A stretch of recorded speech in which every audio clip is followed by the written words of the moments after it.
Bendiciones, buenos días a todos. Esta mañana pues voy a compartirles el tema, la voluntad de Dios. Y pues muchas veces nos preguntamos o decimos yo quiero hacer la voluntad de Dios, o nos preguntamos cuál es la voluntad de Dios en cierta situación, o cuál es el plan de Dios para mi vida, porque cada uno de nosotros tenemos un plan perfecto ya diseñado por Dios. Y muchas veces quisiéramos conocer ese futuro, cuál es el plan de Dios para poder hacer las cosas bien desde un principio. Y algunas personas hasta están preocupadas por cuál es la voluntad realmente de Dios y si estoy haciendo la voluntad de Dios o no, ya sea para un negocio, para un plan de vida, plan familiar. Y esta mañana pues quiero compartirles este tema de sé que cada quien tiene un plan y que no podemos conocerlo, pero hay un plan de Dios, hay una voluntad de Dios que sí sabemos y sí podemos cumplir. Y vamos a ver, vamos a ver 4 planes esta mañana. Hay más todavía en la Biblia, pero vamos a ver 4 planes esta mañana para saber cuál es la voluntad de Dios para nuestra vida. Y podemos ver en Efesios 5, del 15 al 17, que sí hay una voluntad. Y dice, mirad pues con diligencia cómo andéis, no como necios, sino como sabios, aprovechando bien el tiempo, porque los días son malos.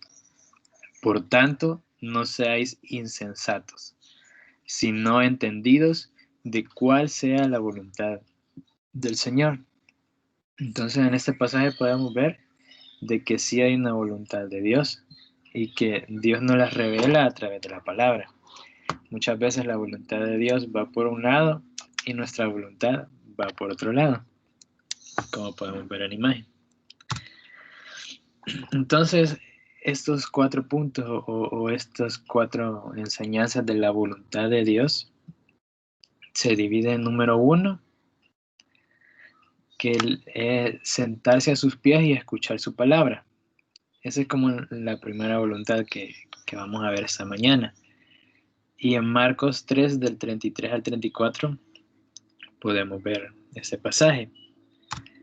Poniéndonos en contexto, pues Jesús está en una casa enseñando, dando la palabra, y en ese momento llegan los fariseos y también llega su familia.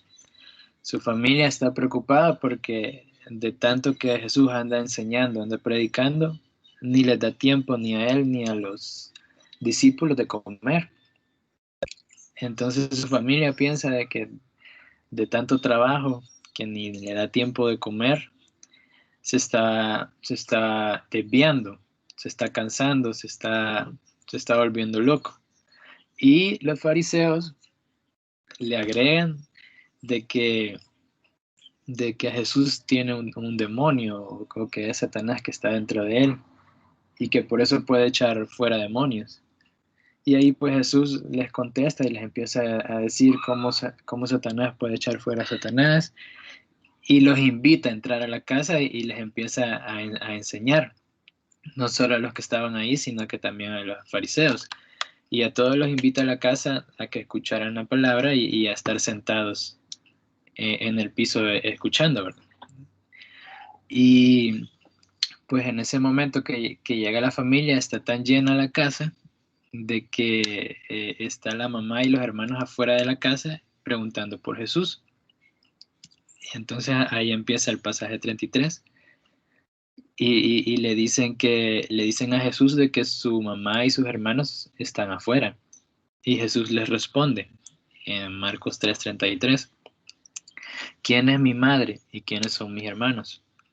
Entonces miró a todos los que estaban a su alrededor y dijo, miren, estos son mi madre y mis hermanos.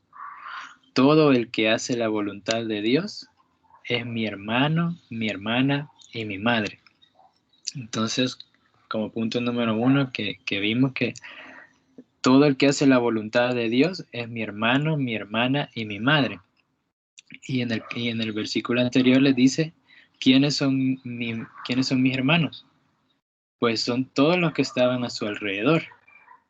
¿Y por qué eran ellos sus hermanos? Porque en ese momento estaban sentados a los pies de Jesús, escuchando su palabra.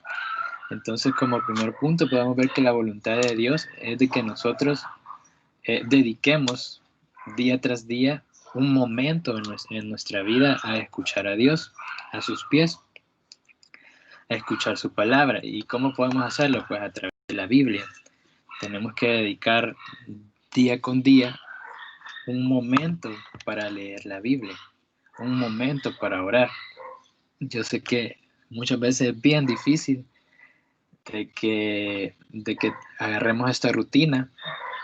Me imagino que muchos en el día agarran su celular, revisan el Facebook y pueden pasar hasta media hora revisando noticias, y la Biblia la agarran 5 minutos y ya están bostezando de sueño. Pero como vemos que la voluntad de Dios es de que nosotros estemos escuchando su palabra día tras día. Entonces tenemos que dedicar tiempo a nuestro Dios, a escuchar su palabra, a la oración, y podemos empezar como una escalera de poquito a poquito, dedicando, si quieren, pueden empezar 5 minutos al día e ir subiendo ese tiempo. Después ya no vamos a sentir y vamos a pasar media hora meditando en la palabra y no vamos a sentir, nos vamos a adentrar. Al principio, algo que me pasaba cuando leía la Biblia, no entendía. Decía, no, es que no entiendo este versículo, ¿qué quiere decir? O sea, ¿de qué habla? Todo confuso. Pero una vez vas leyendo, leyendo, leyendo, vas entendiendo y Dios te va revelando cuál es su palabra. Entonces, los invito como punto número uno a que agendemos tiempo en el poder orar y leer la palabra. Muchas veces unos lo hacen en la noche, otros en la mañana, pero siempre tenemos que tener un tiempo dedicado a sentarnos a sus pies y a escucharlo, porque esa es la voluntad de Dios para nuestra vida. Como punto número dos, perdón, Dios quiere que nos entreguemos a nosotros mismos, a Él, y a algo que está haciendo a través de otras personas. ¿Cómo así? Vamos a ver el 2 de Corintios 8, del 1 al 5. Y nos dice, ahora quiero que sepan, amados hermanos, lo que Dios en su bondad ha hecho por medio de las iglesias de Macedonia.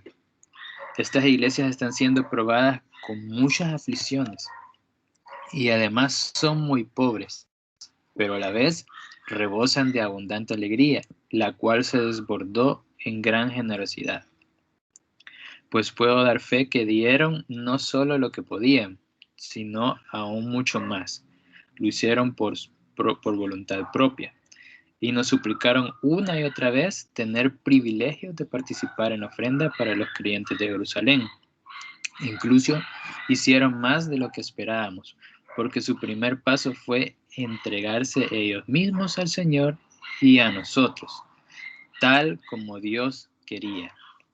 Entonces, ¿qué quiere Dios para mi vida? ¿Cuál es la voluntad de Dios para mi vida?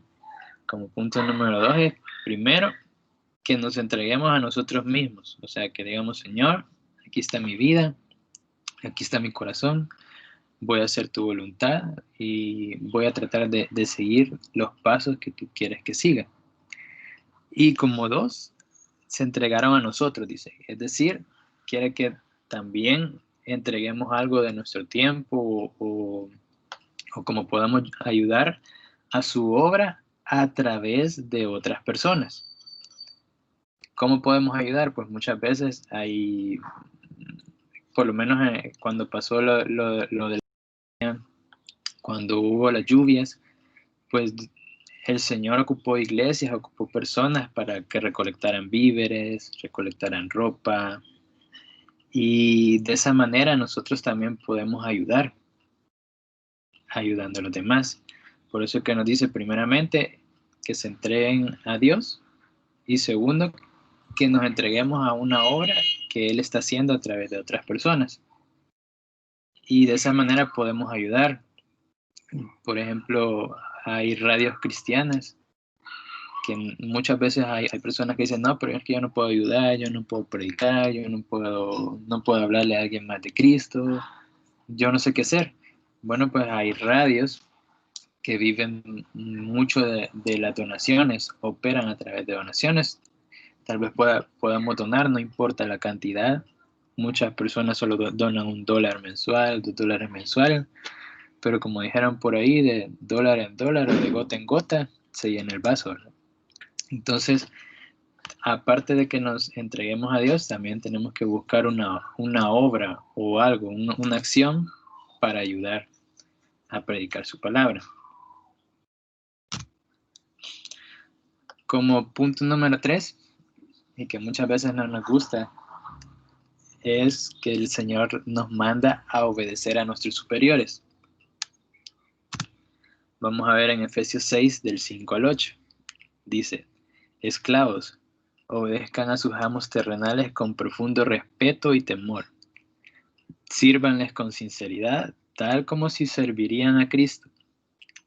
Traten de agradarlos todo el tiempo, no solo cuando ellos los observan. Como esclavos de Cristo, como esclavos de Cristo, hagan la voluntad de Dios con todo el corazón. Trabajen con entusiasmo como si lo hicieran para el Señor y no para la gente. Recuerden que el Señor recompensará a cada uno de nosotros por el bien que hagamos, seamos esclavos o libres. Amén. En el 6 vemos que nos dice que obedezcamos a nuestros amos terrenales, poniéndolo en el lenguaje actual, pues a nuestros jefes, que lo hagamos de corazón sirviendo como si lo hiciéramos para Cristo. No importa si ellos no gritan o tienen un carácter terrible, pues nosotros siempre tenemos que ser humildes, sinceros y hacerlo con buena voluntad, porque como nos dice la palabra, es la voluntad de Dios que lo hagamos con todo el corazón y que trabajemos con entusiasmo como si fuera para Él. Entonces, esta es otra voluntad de Dios, que obedezcamos a nuestros jefes terrenales. Y no solo en el trabajo, también pues en la parte política y todo, pues Dios sabe a quién ha puesto liderando nuestro país y pues en vez de criticar y ponernos en contra, debemos obedecer y orar pues para que Dios guíe a nuestra nación, guíe a los líderes que nos dirigen. Y como último punto, pues otra voluntad de Dios es que seamos santos. En primera de Tesalonicenses del 4, versículo 3 y 5 dice, la voluntad de Dios es que sean santos. Entonces aléjense de todo pecado sexual. Como resultado, cada uno controlará su propio cuerpo y vivirá en santidad y honor, no en pasiones sensuales como viven los paganos, que no conocen a Dios ni sus caminos. Entonces aquí desde que empieza el versículo, pues nos dice la voluntad de Dios. Entonces sabemos que la voluntad de Dios es que nos alejemos de los pecados sexuales, más que todo los hombres quizás, ¿verdad? Que muchas veces pues vemos a una mujer, una cinturita de avispa y nos dejamos llevar por la imaginación. Entonces la voluntad de Dios es que nos controlemos y que no seamos como los paganos que no conocen a Dios. Y nosotros que conocemos a Dios, pues tenemos que estar alejados de todo pecado sexual. Y pues hay muchos pasajes que nos dicen la voluntad de Dios, pues, pero esta mañana vamos a llegar hasta aquí, hasta estos 4 puntos. Gracias.